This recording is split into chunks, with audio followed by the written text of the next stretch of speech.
Hello students, मैं doctor Indu Kumari, department of psychology, NLS college, Jaitpur, Daudpur from JP university Chhapra.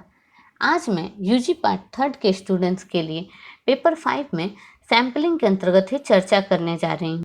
जैसा कि हमने अपने पिछले वीडियो में प्रोबेबिलिटी सैम्पलिंग के प्रकारों के बारे में चर्चा की, आज भी हमारा topic types of probability sampling ही है। इसके अंतर्गत हमने सिंपल रैंडम सैम्पलिंग के गुणों के बारे में चर्चा की थी अपने पिछले वीडियो में।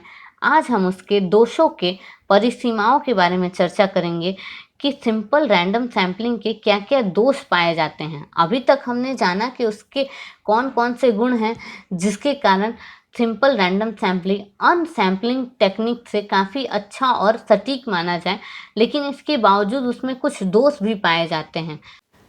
सिंपल रैंडम सैम्पलिंग में गुणों के साथ साथ कुछ दोष भी पाए जाते हैं, और इसका सबसे पहला दोष यह है कि साधारण निरापेक्षिक प्रतिदर्शन सिंपल रैंडम सैम्पलिंग में शोधकर्ता को जीव संख्या की विशेषताओं के बारे में प्राप्त ज्ञान का उपयोग करने का मौका नहीं मिलता।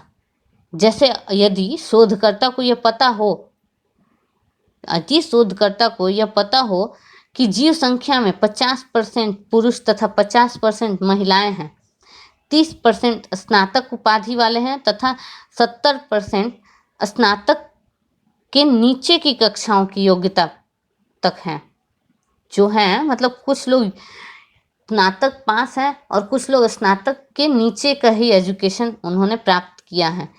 इन महत्वपूर्ण सूचनाओं के बावजूद भी वह इन सब के अनुकूल अनुपात में व्यक्तियों का चयन साधारण निरापेक्षिक प्रतिदर्शन में नहीं कर सकते, क्योंकि उन्हें मात्र निर्दिष्ट संख्या में ही व्यक्तियों का यादृच्छिक ढंग से चयन करके अपना काम समाप्त कर देना है। रैंडमली ही सेलेक्ट करके अपना काम कर लेना है, समाप्त कर लेना है, और जिसका परिणाम यह होता है कि इस ढंग से तैयार प्रतिदर्श सैद्धांतिक रूप से थ्योरेटिकली जो जीव संख्या है, पॉपुलेशन का प्रतिनिधित्व तो होता है, परंतु व्यवहारिक रूप से प्रतिनिधित्व नहीं होता है। व्यवहारिक तौर पे वह उसका प्रतिनिधित्व नहीं होता है। तो यह है इसका एक पहला दोष। दूसरा है कि साधारण निरापेक्षिक प्रतिदर्शन की दूसरी परिसीमा यह बतलाई गई है कि इस तरह के प्रतिदर्शन परियोजना में उन सदस्यों को सम्मिलित होने की कोई गारंटी नहीं होती जिनकी संख्या पॉपुलेशन में कम होती है। जिनकी संख्या पॉपुलेशन में कम होगी, जरूरी नहीं है कि वो सम्मिलित होंगे ही, इसकी कोई गारंटी नहीं है। जैसे मान लिया जाए कि जीव संख्या में 200 छात्र हैं, जिसमें 10 छात्र क्या हैं, विकलांग हैं। 10 छात्र क्या हैं, विकलांग है। थोड़ी देर के लिए मान लिया जाए कि शोधकर्ता 200 में से 20 छात्रों का यादृच्छिक चयन करना चाहता है। ऐसी परिस्थिति में विकलांग छात्रों में से किसी एक का भी चयन नहीं हो सकता है, क्योंकि जीव संख्या में ऐसे छात्रों की संख्या क्या है, कम है, और ये जरूरी नहीं है कि उनका सिलेक्शन हो ही जाए उस प्रतिदर्शन में, उस सैंपल में वो सेलेक्ट हो ही जाए रैंडमली, यह जरूरी नहीं है। तो दूसरा दोष यह है। इसका तीसरा दोष है कि साधारण